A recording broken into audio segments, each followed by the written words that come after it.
আমাদের হোয়াটসঅ্যাপ গ্রুপের আলোচনাকে ধরে একটা নিউজ করা হয়েছিল, যেটা আমার কাছে প্রচন্ড শকিং লেগেছিল। যে আপনি একটা সংগঠনের হোয়াটসঅ্যাপ গ্রুপ থেকে কেউ একজন ধরে নিলাম যে খবরটা লিক করেছে বা পাচার করেছে, এটা নিয়ে কিভাবে নিউজ হতে পারে? একেবারে হুবহু কে কি বলেছে ওই কোটেশন সহ। যাই হোক, তো এইটা আসলে আমি জানি না যে এইভাবে নিউজ করা যায় কিনা। আর আসিফ এবং মাহফুজ অবশ্যই তারা সরকারে আছেন, কিন্তু তারা তো আসলে এইখানে আমাদের প্রতিনিধি হিসেবে নাই, মানে তারা তো এনসিপির কেউ না। তারা এই গণ অভ্যুত্থানের মধ্যে দিয়ে যে সরকার গঠিত হয়েছে সেই সরকারে গণ অভ্যুত্থানের প্রতিনিধি হিসেবে তারা গেছেন, এবং তারা পরবর্তীতে নির্বাচন করবেন কিনা, ইলেকশনে আসবেন কিনা, আমাদের দল করবেন কিনা, এই ব্যাপারে তারা আমাদেরকে কিছু জানান নাই। এবং আমরা নাহিদ ইসলাম আসার আগে আমরা নাহিদকে বলেছিলাম যে আপনি যদি দল করতে চান তাহলে আপনাকে আপনার পথ ছেড়ে দিয়ে আসতে হবে। তিনি সিদ্ধান্ত নিয়েছেন যে তিনি রাজনীতি করবেন। একই ধরনের সিদ্ধান্ত তাদেরকে নিতে হবে, এবং সেক্ষেত্রে তারাই সিদ্ধান্ত নেবেন যে কখন তারা বেরিয়ে আসলে সেটা নিরপেক্ষ মনে হবে। এই ব্যাপারে আমাদের দিক থেকে তাদের প্রতি কোনো নির্দেশনা কিংবা আহ্বান বা চাহিদা নাই। আমরা আমাদের দল যেভাবে আগানো সেভাবে আগাবো, তারা সিদ্ধান্ত নেবেন দুইজন যে তারা কি করবেন। আর যেটা নাহিদের যে কথাটাকে আপনি বলেছেন যে বিএনপি দ্বারা প্রভাবিত, এটা কিন্তু আমি নিজে বিভিন্ন জায়গায় গিয়ে দেখেছি যেটা কিরকম নির্মম সত্য। একটা ওয়ার্ড কমিটির সভাপতি বিএনপির, তার যে পরিমাণ ইনফ্লুয়েন্স ইউএনও অফিসে, যেভাবে তারা কাজগুলো মানে বৈধ অবৈধ উপায়ে নিয়ে যায়, এবং এক ধরনের ত্রাসের একটা রাজত্ব তারা কায়েম করেছে এই ওসি, এসপি, ডিসি এবং ইউএনও, বিশেষত এই আরো আছে এসি ল্যান্ড সহ উপজেলা নির্বাহী অফিসার, সড়কের যে বিভিন্ন অফিসার, এই যে স্থানীয় পর্যায়ে একটা জেলায় যে সমস্ত সরকারি অফিস বা রাষ্ট্রীয় দপ্তর আছে, সেখানে দোর্দণ্ড প্রতাপ এখন এই মুহূর্তে বিএনপি। না, আপনার কাছে এইটা মনে হয় না তুষার, এটা এমন মনে হয় না যে এটা এমনও হইতে পারে যে ওয়ার্ড পর্যায়ে যিনি আসলে কাজটি নিয়ে যাচ্ছেন বা যে কন্ট্রাক্টর কাজটি নিয়ে যাচ্ছেন, তিনি অনেকদিন ধরে কন্ট্রাক্টর হিসাবে আছেন, 10 বছর 15 বছর। না, সেরকম না। আমাদের কাছে তো এনসিপি তো খুবই প্রকাশ করেছে, এনসিপি তো এটা হতাশাও প্রকাশ করেছেন আমাদের কাছে কেউ যে এটা তারা এক ধরনের চাপ প্রয়োগ করে নিয়ে যাচ্ছে, বা সাংগঠনিক যে তাদের শক্তি আছে এটা দেখিয়ে তারা নিয়ে যাচ্ছে। তো এই জিনিসগুলো হচ্ছে, এবং আমাদের কাছে কিন্তু অনেকে বলছেন যে অসহায়ত্ব প্রকাশ করেছেন অনেক। কিন্তু আপনারাও তো ফোন করে চিফ জুডিশিয়াল ম্যাজিস্ট্রেট চেঞ্জ করে দিচ্ছেন, আপনারা ফোন করে ইউএনও কে হুমকি ধামকি দিচ্ছেন, আপনারাও তো ফোন করে অনেক কিছু করছেন। জনাব সারোয়ার তুষার, আমি যেহেতু আপনাদেরকে এইটা যারা এটা করেছেন যে তাদের ভাষণটা আমি শুনতে পারবো না, সেজন্য তাদের নাম বলতেছি না, কিন্তু আপনি নিশ্চয়ই জানেন যে এরকম ঘটনাও ঘটতেছে, এবং একটা দুটা না কিন্তু। এবং আমি নিজে কিন্তু দেখতেছি যে বিভিন্ন জায়গায় গিয়ে আপনাদেরও যথেষ্ট ইনফ্লুয়েন্স আসে, এনসিপিরও সরকারি অফিসারদের উপরে। না, এটা আমি সেরকম পাইনি। আমি শুধু নরসিংদী না, আমি বিভিন্ন জায়গায় যাচ্ছি, আমাদের সংগঠনের তরফ থেকে যাচ্ছি, সেখানে আমাদেরকে পদ্ধতিগতভাবে অসহযোগিতা করার একটা প্রক্রিয়া দেখা যাচ্ছে। এটা কি ইদানিং আপনারা দল করার পরে ইদানিং 100-2 সপ্তাহে এনসিপি হওয়ার পর থেকেই কিন্তু আমাদের যে খুব বেশি, যেহেতু আমাদের কমিটি নাই এবং আমাদের কেন্দ্রীয় নেতা বিভিন্ন জেলায় আছে, তো তারা গেলে যে এমন না যে একেবারেই কোনো মানে কথাবার্তা বলছেন না, তারা একটা হাসি মুখে শুকনো হাসি দিয়ে আমাদের সাথে কথাবার্তা বলেন, কিন্তু খুব যে ইনফ্লুয়েন্স আমাদের আছে এটা আমার কাছে তো এরকম মনে হয় না। আমি বরং দেখেছি যে বিএনপি, ধরা যাক আওয়ামী লীগের, এরকম আমি নিজে দেখেছি নরসিংদীতে আওয়ামী লীগের তো একজনকে ধরিয়ে দেওয়া হয়েছে, জনগণ ধরিয়ে দিয়েছে, তার বিরুদ্ধে সুস্পষ্ট অভিযোগ আছে ফৌজদারি অপরাধের। বিএনপি নেতা চাপ দিয়ে তাকে ছাড়িয়ে নিয়ে এসছে। এরকম একাধিক ঘটনার উদাহরণ নরসিংদীতে আছে, অন্যান্য জায়গায় তো আছে। এবং কলকারখানা, যেমন ধরুন আজকে একটা রিপোর্ট প্রকাশিত হয়েছে, মঈন খান সাহেবের যিনি পিএস মিল্টন, তিনি 128টা কারখানা পলাশের থেকে চাঁদাবাজি করছেন। তো এটা তো আর কোনো ইজারা কিংবা বৈধ উপায় কিছু করছেন না, এটা নিয়ে নিউজ হয়েছে কিন্তু। হ্যাঁ, আজকে আমি আপনাকে পাঠাতে পারবো। এবং বিশ্বত আমি বলতে পারবো, পলাশ একটা উপজেলা যেটা হচ্ছে আপনার ইন্ডাস্ট্রিয়ালাইজড এবং শিল্পাঞ্চল, আপনি জানেন। সেখান থেকে বিএনপির নেতাকর্মীরা গত 7-8 মাসে যে মাত্রার চাঁদাবাজি করেছেন, একটা গলির নেতা মানে কথিত আছে যে কোটি কোটি টাকার মালিক হয়ে গেছেন, এবং বিভিন্ন ভাবে আওয়ামী লীগের লোকজনের কাছ থেকে টাকা নিয়ে তাদেরকে শেল্টার দেওয়া হচ্ছে। এইগুলো কিন্তু একেবারে পুরো পলাশে, আপনি আপনার যে কোনো একজন ব্যক্তিকে পাঠালে তিনি এগুলো শুনে আসবেন। পলাশের মানুষের একটা নাভিশ্বাস মানে সৃষ্টি করেছে, তারা একটা ত্রাসের রাজত্ব কায়েম করেছে, এবং মাদকের একটা সিন্ডিকেট তাদের নেতৃত্বে চলছে। আমি শুধু বলেছিলাম যে পিএস পলিটিক্স চলবে না নরসিংদীতে। আমি কারো নাম বলি নাই, কোনো দলের নাম বলি নাই, কিছু বলি নাই, কিন্তু আমাকে ক্রমাগত বেনামে থ্রেট দেওয়া হচ্ছে, আমাকে নরসিংদীতে ঢুকতে দেওয়া হবে না, আমাকে দেখে নেওয়া হবে, ইভেন এমনকি কোনো কোনো ক্ষেত্রে আমাকে হত্যার হুমকি দেওয়া হচ্ছে যে আমাকে হত্যা করা হবে যদি সুযোগ পাওয়া যায়। ওকে, তো এইটা আপনার কাছে কি মনে হয়, এটা আপনার কাছে কি মনে হয়, এইটা একটু হিংসা টিংসা থেকে নাকি? যেহেতু আপনারা 5 স্টার হোটেলে ইফতার করতেছেন, প্রাডো গাড়ি চড়তেছেন, আরো 1000 লোক আপনাদেরকে 1000 প্রাডো গাড়ি দিয়ে বলবে, বড় বড় অফিসে বসতেছেন, অনেকে এরকম বলতেছেন যে আপনারা মূলত সবচেয়ে বেশি বৈষম্য করতেছেন, কারণ হচ্ছে একই সারোয়ার তুষার আর আরেকজন হয়তো রাস্তার আন্দোলনে ছিলেন, তিনি এখনো রাস্তায় আছেন। সারোয়ার তুষার এখন খুবই শীতাতপ নিয়ন্ত্রিত অফিসে বসে গাড়ি হাঁকিয়ে বাড়ি হাঁকিয়ে খুব দাপটের সাথে চলাফেরা করতেছেন। এটা মনে হয় কিনা আপনাদের? না না ভাই, আমি আহ্বান জানাতে চাই। আমাদের তো একটা দুদক নামে একটা প্রতিষ্ঠান আছে, আমাদের দলের তরফ থেকে সর্বশেষ জেনারেল মিটিং এ কিন্তু আমাদের আহ্বায়ক পরিষ্কার ভাবে বলেছেন যে আমাদের সকল কেন্দ্রীয় নেতাকে তাদের সম্পদের হিসাব দিতে হবে, মানে তারা তাদের সোর্স অফ ইনকাম কি এবং তারা কিভাবে সম্পদটা যদি বেড়েও থাকে সেটা কিভাবে বাড়ছে এটা তাদেরকে দেখাতে হবে। এবং আমি এটা জাতীয় নাগরিক কমিটি পর্যায়ে আহ্বান জানিয়েছিলাম যে আপনারা দুদকের কাছ থেকে একটা তদন্ত করেন যে যারা জাতীয় নাগরিক কমিটিতে ছিল তারা আসলে জাতীয় নাগরিক কমিটির 5-6 মাস কাজ করার পরে আসলে কি তাদের অর্থনৈতিক স্ট্যাটাসের কোনো এমন কোনো পরিবর্তন হয়েছে কিনা যেটাকে সন্দেহ করা চলে। যদি সেটা সন্দেহ করা চলে অবশ্যই এটা প্রকাশ করা না, কিন্তু আপনারও তো নিজস্ব সম্পদ দলে আসার আগে কোন জায়গায় আছে, পরে কোন জায়গায় আছে সেটা প্রকাশ করতে পারতেন, ওয়েবসাইটে আমরা দেখে নিতে পারতাম। দুদক এসে আপনাদেরকে দেখবে, আপনারা নিজেরাও তো করতে পারতেন, নিজেরা, যেহেতু আপনারা ছাত্র ছিলেন বেশিরভাগ, আপনারা বড় কোনো পেশার সাথে ছিলেন না বেশিরভাগ, সেহেতু আপনারা তো এটা খুব সহজেই এটা আপনারা প্রকাশ করতে পারতেন। যেমন দুটো জিনিস, একটা হচ্ছে যে আমাদের দলের আর্থিক মানে লেনদেনগুলো কিভাবে হচ্ছে, কিভাবে আমরা, কারা আমাদেরকে টাকা দিচ্ছে, কিভাবে আমরা খরচ করছি, এটা আমরা ওয়েবসাইট ডেভেলপ করেছি এবং সেই ওয়েবসাইটের মধ্যে দিয়ে দেখা যাবে যে আমাদের। কিন্তু এটা আপনারা এত দেরি করতেছেন কেন? 6-7 মাস তো হয়ে গেল। না, একটা জিনিস হচ্ছে 6-7 মাস না, এনসিপি হয়েছে তো 1 মাস, এবং এর মধ্যে আমরা ওয়েবসাইট এনসিপি বা নাগরিক কমিটি, আপনারা এটা যত আলাদা নামে দেন, রূপায়ণের ওই অফিসে আছেন তো আপনারা 6-7 মাস ধরে। হ্যাঁ, কিন্তু এই এনসিপি তে আপনার এমন অনেকে এখন তো 200, এখন আপনারা তো আর এখন বৈষম্য বিরোধী ছাত্র আন্দোলন না, তাহলে সেই সময় যে রূপায়ণে বসতেন তাদের টাকা দিয়ে আসছেন তো। আপনি আমাদের এটা তো একেবারে ডকুমেন্ট আছে, আমাদের যিনি এই দিছেন তো নাগরিক কমিটি টাকা দিয়ে আসছে তো। এই স্পেসটা যিনি আমাদেরকে দিয়েছেন তাকে আপনি জিজ্ঞেস করতে পারেন, বা তিনি তো মানে এই ভবনের মালিক হিসেবে তাকে যে কেউ জিজ্ঞেস করতে পারে যে ওরা কি এটা মাসিক ভাড়াটা দেয় কিনা, এবং তার কাছ থেকে আমরা একেবারে কাগজপত্র না দিলে কি আর বলবে। সরকারের যখন এই রিপোর্টটা করলো, জমিন যখন এই রিপোর্টটা করলো, সেখানে কিন্তু সে নাহিদ ইসলামের এপিএসসি বলেছে, এটা নিয়ে কিন্তু স্বীকারও করেছে যে এটা, এবং তারা একটা ফোন দিয়ে কিন্তু দুজনের কাউকে জিজ্ঞেস করে নাই যে এরকম একটা অভিযোগ আছে। আপনি জানেন না তাদেরকে ফোন দিয়ে জিজ্ঞেস করা হয়েছে? আপনি সাংবিধান, সেটা তো বলাই হয়েছে, তারা দুইজনই বলেছে যে ফোন দিয়ে জিজ্ঞেস করা হয় না। আমি কেন না জেনে কেন তারা ফোন দিয়ে জিজ্ঞেস করা হয় না তারা বলছে কারণ তারা ফোন ধরেন না। আমি নিজেও তাদেরকে অসংখ্যবার ট্রাই করছি, তাদেরকে ফোনে পাওয়া যায় না।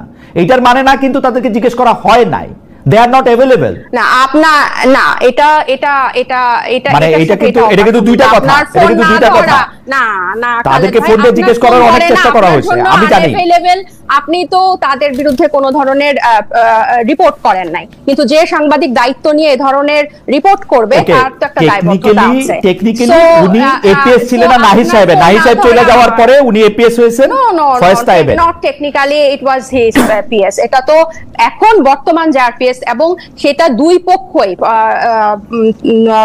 তো ফয়েজ আহমেদ সাহেবও এটা ডিটেইলস এটা লিখেছেন। এটা আমার মনে হয় না যে ওখানে এটা আপনার অদেখা আছে এবং ওখানে যাওয়ার দরকার আছে। এই আমাদের এই আর্গুমেন্টটা বা এই প্রসঙ্গটা আসলো কোত্থেকে যে আমরা সবাইকে শিখাচ্ছি? আমরা কিন্তু শিখাচ্ছি না। আপনার যদি ভুল হয়, প্রমাণ থাকে, সেটা স্পষ্টভাবেই কিন্তু আসছে এবং চতুর্দিক থেকে আসছে, সিস্টেমেটিক্যালি আসছে। আমি নিজেও সেটা মানে প্রতিনিয়ত ফেস করছি। সো আমি বললাম যে কথাটা বলা হচ্ছে, যে স্টেটমেন্টটা দেওয়া হচ্ছে, সেটা যদি টুইস্টেড না হয় বা না ঘোরায়, আমরা এগুলো শিকার হচ্ছি দেখেই আমরা এই কথাগুলো অ্যাড্রেস করছি।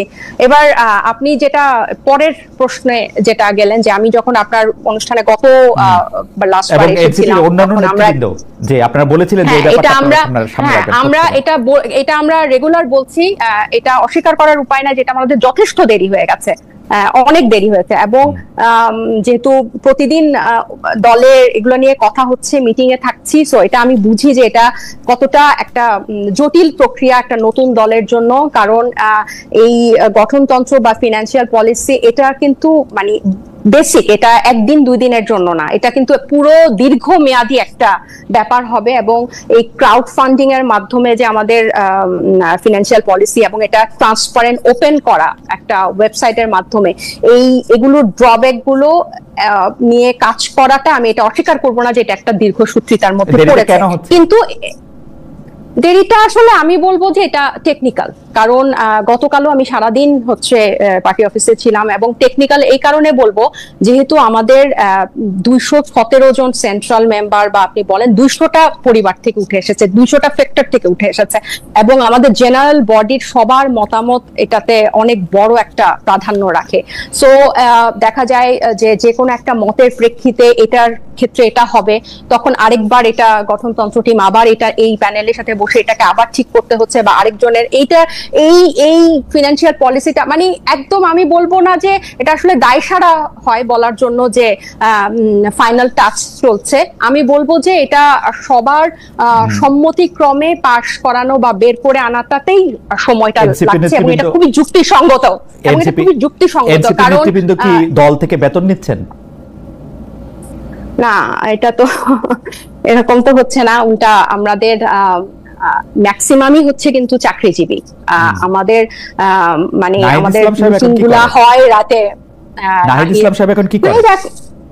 নাহিদ এখন একটা রাজনৈতিক দলের আহ্বায়ক, এবং সে সাংগঠনিক কাজেই ব্যস্ত। পেশা এটা আপনি ওনাকে জিজ্ঞেস করলেই আপনি মনে হয় ওনার কোনো পারিবারিক ব্যবসা আছে কিনা আপনারা জিজ্ঞেস করেন না। আমার হচ্ছে এটা মানে আমার কাছে জিজ্ঞেস করাটা প্রয়োজন মনে হয় নাই। আপনাদের যদি জানতে, মানে সে এখন সাংগঠনিক কাজে ব্যস্ত, তার একটা বড় দায়িত্বশীল পদে সে আছে, এবং পুরো একটা নতুন রাজনৈতিক দলকে করা, আমাদের নিবন্ধন আছে সামনে, গঠনতন্ত্র আছে, পাশাপাশি এই যে সংস্কার কমিশনের এই জিনিসগুলো চলছে, আপনারা দল থেকে তাকে বেতন দেন, সেটা তো ভালো। এগুলো আমরা তাকে দিচ্ছি না, আমরা দলকে তো দিচ্ছি, আমরা যেভাবে পাচ্ছি তাদেরকে কিন্তু দলকে দিচ্ছি। যে আপনারা ডাকে, আমরা তো চলছে, আমরা এটা উনি কিভাবে চলবে, এটা উনি আছে, ওনার পরিবার আছে, এটা সম্পূর্ণভাবে তার ব্যক্তিগত বিষয়। আমি শুধু আপনি সহ আমার মনে হয় যে এটা ইখতিয়ারের প্রশ্ন না, এটা স্বচ্ছতার প্রশ্ন। আমি একটু দর্শকদের একটু জানা রাখি, আমি কিন্তু এই প্রশ্ন যে কোনো রাজনীতিবিদকে পাই, তার দলকে পাই, আমি কিন্তু এই প্রশ্ন সবসময় করে থাকি, কনসিস্টেন্টলি করি। আমি মনে করি যে এটা কাউকে আন্ডারমাইন করার জন্য না, খালেদ ভাই, কিন্তু আমি তো তাকে জিজ্ঞেস করতে পারি না, এবং সে যখন উপদেষ্টা থেকে বের হয়ে আসে সে কিন্তু খুব সুন্দর করে তার সবকিছু বিবরণী দিয়েছিল, আমরা দেখতে পেরেছিলাম। সো এখনো যে গঠনতন্ত্র হচ্ছে বা যে ধরনের ফিনান্সিয়াল পলিসি হচ্ছে, তার বিবরণী দেখে আমার কাছে মনে হলো কিছুদিন মন্ত্রিত্ব করেছেন, সদস্যেরই কিন্তু এটা প্রকাশ করতে হবে, আমাদের আর্থিক স্বচ্ছতাটা প্রকাশ করতে হবে। সেটা আপনারা বলছিলেন যে প্রত্যেককেই করবেন, করেন নাই আর কি। হাওয়েভার এটা তো আমি স্বীকার করছি যে আমাদের এই ব্যাপারগুলো আসলে এখন বলতে গেলে অনেকটা মানে মনে হয় যে কালক্ষেপণ করছি প্রত্যেক প্রোগ্রামে এসে এসে, বাট ব্যাপারটা এরকম না। এগুলোতে আমরা কাজ করছি এবং অনেক দূর কাজ এগিয়েছে, গতবারের থেকে এখন অনেক দূর কাজ এগিয়েছে, কিন্তু জিনিসটা ফাইনালি প্রকাশ করার আগে সময় লাগছে, এটা আসলে অস্বীকার করার কোনো উপায় নেই। কিন্তু খালেদ ভাই, আমি এটা বলি যে এই যে ফিনান্সিয়াল ট্রান্সপারেন্সি যদি না থাকে, এনসিপি আসলে দাঁড়াতে পারবে না। এটা আমার ব্যক্তিগত মত। এটা ছাড়া আসলে আমি এই পর্যায়ে আপনাকে শুধু আরেকটা প্রশ্ন করি, যে সেটা হচ্ছে যে নোবেল পুরস্কার সহ আরো কিছু পুরস্কার যেমন অস্কার, পুলিৎজার, এগুলি পুরস্কারের জন্য করের আওতামুক্ত করা হয়েছে এবারে বাজেটে। এর সঙ্গে কি ডক্টর ইউনূস এবং গ্রামীণ ব্যাংকের নোবেল প্রাপ্তির সংযোগ দেখেন আপনারা বা এনসিপি কেউ? অন্তর্বর্তীকালীন সরকারের সময় যে গ্রামীণ ব্যাংক এবং গ্রামীণ সংশ্লিষ্ট প্রতিষ্ঠানগুলি কর মওকুফ পাচ্ছে, বিভিন্ন লাইসেন্সের অনুমোদন পাচ্ছে খোদ ডক্টর ইউনূস, সেখানে কনফ্লিক্ট অফ ইন্টারেস্ট নিয়ে কি আপনাদের কথা হয়? আপনাদের দলের ভিতরে কি আপনাদের এটা কোনো অবস্থান আছে, নাকি আপনারা যেহেতু ডক্টর ইউনূস প্রথমেই স্বীকার করে নিছেন যে আপনারা হচ্ছেন তার নিয়োগকর্তা, সেজন্য আপনারা কখনোই তার সমালোচনা করবেন না, এটা মোটামুটি ভাবে ঠিক করা আছে, তাই তো? না, এইটার সমালোচনা, এই সংবাদটা যখন আসে তখন আমরা কালকে সবাই মিটিং এ ছিলাম অন্য একটা গুরুত্বপূর্ণ বিষয়ে, কিন্তু ওনার সমালোচনা মনে হয় মানে করি না, এটা আসলে একেবারেই ভুল কথা। এটাকে কনফ্লিক্ট অফ ইন্টারেস্ট মনে করেন কিনা? মানে গ্রামীণ নোবেল, কারণ হচ্ছে না এগুলো আমি আসলে এগুলো নিয়ে, মানে এটা এতটাই হালকা, পুরো বাজেটের বিষয়টার মধ্যে এটা এতটাই হালকা যে মানে এটা প্রয়োজনীয়তাটা কি বা এটা কোনখান থেকে এই জিনিসটার আসলো, আমি আসলে এটার কোনো ব্যাখ্যা খুঁজে পাই না আর কি। আর এই বাজেটের যে এই অন্তর্বর্তী সরকার এই বাজেটটার জন্য তো জাতীয় ঐক্যমতের দরকার ছিল না, কেন ওনারা পুরনো কাঠামোতে এরকম একটা গতানুগতিক বাজেট দিল? এটার জন্য তো সব রাজনৈতিক পক্ষের সাথে ঐক্যমতের, এটা তো ইন্ডিপেন্ডেন্টলি তারা করতে পারতো। কেন তারা এরকম একটা সুযোগ হারালো যে একটা জনমুখী বৈষম্যহীন একটা বাজেট তারা দেশকে উপহার দিতে পারতো, যেটা পরবর্তী সরকার এসে চাপে থাকতো যে এটার থেকে আমি এখন করতে পারবো না। আমি জাস্ট এক লাইন একটু বলি, তারা কি এই যে অর্থনৈতিক সংস্কার নিয়ে কিন্তু তাদের কাছে 2টা প্রতিবেদন ছিল, আমরা এগুলা নিয়ে কোনো আলোচনা দেখলাম না, একদম দায়সারা ভাবে যেন বাজেটটাকে অনেকটা ওনই করেন না, আমি এটা আমার ব্যক্তিগত মত যে ওনই করেন না এমন ভাবে বাজেটটা আসলে প্রদান করা হয়েছে। অর্থনৈতিক সংস্কারের 2টা প্রতিবেদন কিন্তু ছিল, শ্বেতপত্র কমিটি, টাস্কফোর্স কমিটি, এগুলোর কোনো কিছু আমরা দেখলাম না। এবং যে প্রবৃদ্ধির হার কমছে, এদিকে জিডিপি 31% মতো দেখাচ্ছে, মানে অসঙ্গতি রেখে বিভিন্ন যে তথ্যপত্র ভিত্তিতে যে বাজেটটা হয় এগুলো সব পুরনোটাতে রেখে এটার তো সমালোচনা আমরা আমি আপনার অনুষ্ঠানের মাধ্যমেই করছি।